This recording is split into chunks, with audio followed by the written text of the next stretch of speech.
कहानी शुरू होती है हमारी दुनिया में, जहाँ पे ऐसे भी बच्चे होते हैं जिनके शरीर में इंसानी मांस तो होते हैं, लेकिन कभी कभी उनके शरीर में जो आत्मा होती है वो दूसरी जगह से चले आते हैं। हमारी आज की मूवी की तो यही कहना है, जहाँ पे एक लड़की की शरीर में जो आत्मा है वो शैतान की आत्मा आ जाती है। उसके ज़रिए वो लड़की ना बड़ी होती है, ना वो कुछ कर पाती है, ना वो किसी से काम करती है, ना वो किसी चीज़ में हिस्सा लेती है। वो जिस भी परिवार को अपना लेती है वहीं पे वो उन परिवार के ऊपर आने वाले सभी लोगों को मार देती है। लेकिन बात है कि आखिर में वो लड़की के साथ क्या होती है जिसकी उम्र लगभग 10 साल की। कहानी की शुरुआत में हम देखते हैं एक लड़की जो एक ऐसी ऑफिस में काम करती है जहाँ पे बच्चों के ऊपर घटने वाले घटनाओं को लेके, केसेस को लेके काम करते हैं। उस लड़की की नाम होती है एमिली।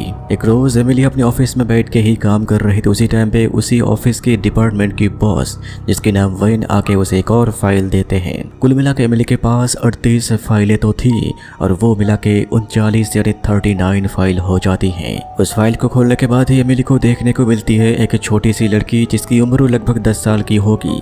उसकी नाम लिलिथ। पूरे फाइल पढ़ने के बाद एमिली को मालूम चलती है उसके ऊपर यानी उस लड़की के ऊपर उसकी मॉम डैड ज़्यादती यानी अत्याचार करते हैं। जहाँ पे उस फाइल को पढ़ने के बाद एमिली की एक बॉयफ्रेंड भी था जिसका नाम था डॉग। उसे मुलाकात करने के बाद दूसरे दिन ही सवेरे में वो गाड़ी लेके हाजिर होती हैं लिलिथ के घर के सामने।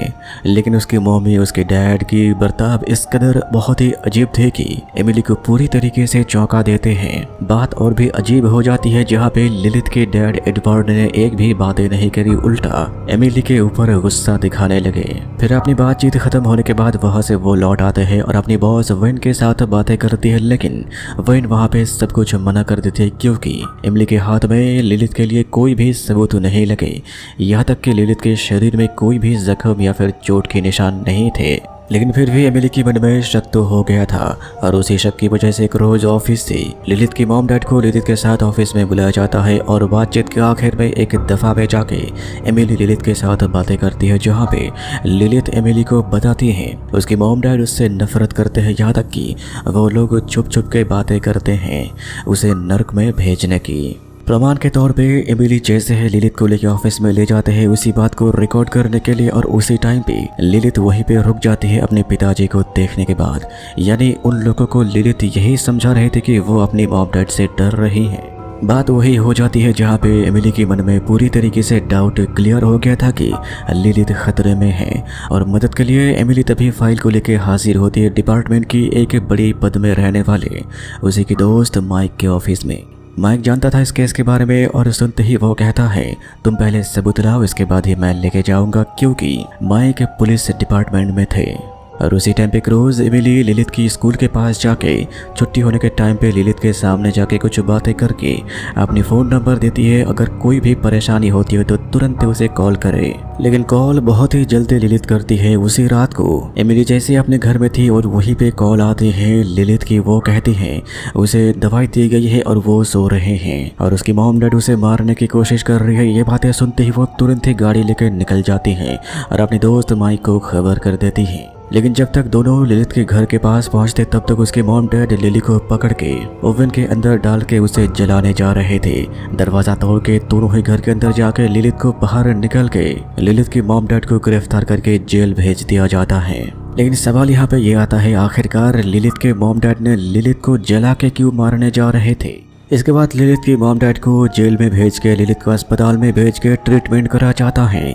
सब कुछ ठीक होने के बाद यहाँ पे डग भी लिलिथ के साथ मुलाकात करते हैं। लेकिन लिलिथ यहाँ पे मना करती है उस चीज़ के ऊपर जब भी उसे कहा जाता है फॉस्टर पेरेंट्स के पास जाने के लिए। लिलिथ कहती है मैं तुम्हारे साथ रहना चाहती हूँ, यानी वो एमिली के साथ रहना चाहती है। लेकिन ये बिल्कुल ही मुमकिन नहीं थे क्योंकि वो एक पेरेंट्स भी नहीं थे और बिना पेरेंट्स के फॉस्टर पेरेंट्स बनना बिल्कुल ही मुमकिन नहीं। इसके लिए बहुत ही लंबी चौड़ी प्रोसेस है। एमिली लिलिथ को एक हॉस्टल में छोड़ के आई थी, लेकिन उसकी मन तभी भी लिलिथ के ऊपर ही थी क्योंकि वो बहुत ही मासूम है और वो उसके साथ रहना चाहती हैं। और इसके चलते जितने भी प्रोसेस थे सभी प्रोसेस को कंप्लीट करने के बाद आखिर में सरकार ने उसे ऑर्डर दे देता है एमिली के साथ में लिलिथ रह सकती है। और यहीं से शुरू होती है एमिली के परिवार में सबसे बड़ी महाकाल। धीरे धीरे एमिली की सभी परिवार यानी करीबी दोस्त मर जाते हैं। जो और कोई नहीं वो छोटे से लिलित ही करते थे, क्योंकि उसके शरीर में शैतान वस कर लिए थे, या फिर कहा जाए उसके शरीर में जो आत्मा है वो शैतान की ही आत्मा है। इसी सब के चल के एमिली को लगता था कि लिलित के मॉम डैडी असल में पागल हैं, वही लोग मुजरिम हैं। और एक रोज़ एमिली लिलित की सामान को लाने के लिए उसके घर में जाती है, लेकिन वहाँ पे एमिली को शक लगता है तब जब वो लिलित की मॉम डैड के घर में जाते हैं और दरवाजे में 2-3 लॉक लगा के देखते हैं। उस बड़ी सी टेबल को घिसकने की निशान भी पड़े हुए थे, वो भी देखती हैं।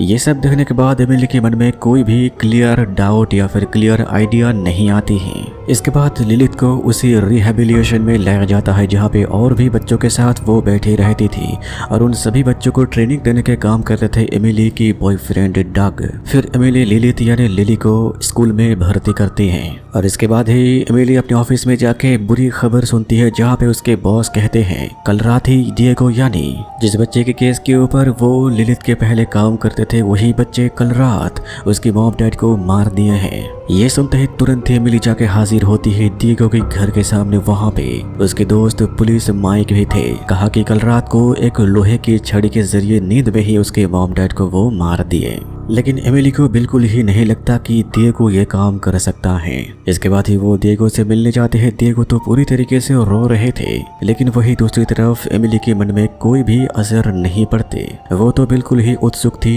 एमिली के बारे में जानने के लिए। वो तरह तरह की सवाल करते रहे एमिली को, उसकी मॉम क्या करती थी, उसकी मॉम कैसी मरी, वगैरह वगैरह। हद तो तब हो जाती है घर के अंदर एक रोज लिलित एमिली के सामानों को चेक करते हुए उसकी मॉम और उसके फोटो को निकाल लेते हैं। ये देखने के बाद एमिली पूरी तरीके से गुस्से तो करती है, लेकिन वो कुछ कहती नहीं, कहती है दोबारा ऐसा काम मत करना। डिएगो की वो घटना पूरी तरीके से खत्म भी नहीं हुई थी। उसी टाइम पे दूसरे दिन ही एमिली को उसके दोस्त माइक की मुंह पे सुनने को मिला। रिकॉर्ड निकाले गए और डिएगो के पिताजी रेमिरेज की फोन में जिस दिन वो कत्ल हुए थे उसी रात को तुम्हारे घर से कॉल गया था जो एक लड़के थे। ये सुनकर तो एमिली पूरी तरीके से चौंक जाती, क्योंकि उसके घर में तो वो और लिलित के अलावा और कोई नहीं रहते। फिर उसी चीज को प्रूव करने के लिए दोनों ही जाते हैं एमिली के घर में। वहाँ पे माइक लिलित को सवाल करते हैं, लेकिन लिलित भी वहाँ पे ना कहती हैं। लेकिन बात वहीं पे ख़त्म नहीं होती है। डिएगो अपनी मॉम डैड से प्यार करता था, वो ऐसा क्यों करेगा? एमिली के मन में यही सवाल बार बार घूम रही थी, और वो शक कहीं ना कहीं जाके गिरती है लिलित के ऊपर, क्योंकि हो सकता है लिलित ही फोन करके डिएगो को अपनी ही मॉम डैड को मारने के लिए कही हो।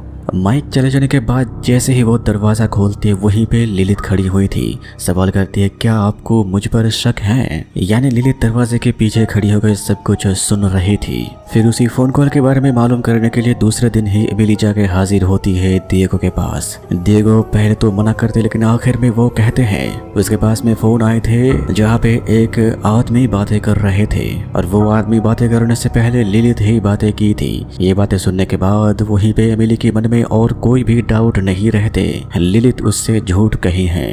फिर वहां से लौटने के बाद एमिली जैसे ही अपने ऑफिस में आती है वो देखी लिलित वहीं पे आई हुई थी, और वो उसी के चेयर में बैठ के गोल गोल घूम रही है। और साफ साफ देखा जा सकता था एमिली की आंखों में एक डर या फिर संदेह आ गई थी, यानी डाउट। और बिल्कुल उसी टाइम पे वहीं पे हाजिर होती है डग, जो उसी टाइम पे लिलित को लेके क्वेश्चन सेशन की बारी थी। दोनों चेयर में बैठ के बातें कर रहे होते हैं, और यहाँ पे लिलित को प्रश्न दिए गए थे, क्वेश्चंस दिए गए थे, जहाँ पे वो सभी के उत्तर दिए हैं ना में, जैसे कि अंधेरे से डर लगना, भूतों से डर लगना।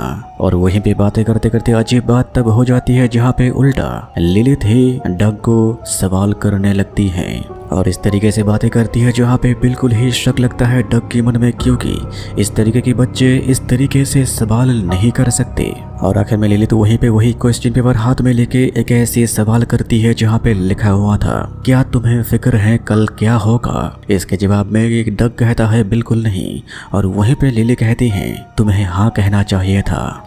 ये बातें सुनने के बाद सेशन वहीं पे खत्म करके उठ के आके एमिली के साथ बातें करते हुए वो वहाँ पे कहता है लिलित काफी अलग बच्ची है और उसकी बातों से मुझे बहुत ही बुरी महसूस हो रही है। एमिली पूछते ही वहाँ पे डग कहता है एक धमकी, मार डालने की धमकी।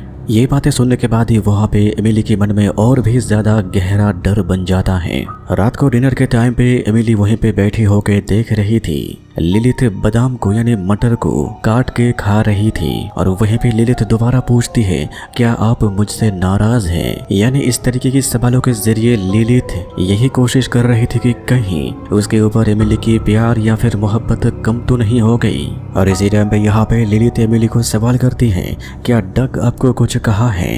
ये सुनते ही एमिली पूरी तरीके से चौंक जाती है। वो ना कहती है, लेकिन उसी रात को घटती है घटना। डग अपने कमरे में बैठ के पढ़ रही थी, उसी टाइम पे एक मक्खी आके उसके कान के अंदर घुस जाती है। वो उसी चीज़ को निकालने के लिए बाथरूम के अंदर जाती है, लेकिन वहीं पे बहुत सारी मक्खी आके उसकी पीठ के ऊपर बैठ जाती हैं। वो शार्ट को खोल के बाथरूम के अंदर डाल देती है, जिसकी दरवाज़ा होती है शीशे की। लेकिन उन मक्खियों की आवाज़ों के जरिए वो खुद को रोक नहीं पाते, शीशे टूट जाते हैं और वो अपनी पैर फिसल के गिर जाता है। सर मड़ोड़ के वहीं पे वो मारा गया। फिर खबर मिलते ही यहाँ पे डग की फ्यूनरल खत्म होती है। काम खत्म होने के बाद जैसे ही दोनों गाड़ी में लौट रहे थे, वहाँ पे एमिली ख्याल करती है गाड़ी में बैठ के लिलित अपनी पैरों को हिला रही है, यानी वो बिल्कुल ही शांत है।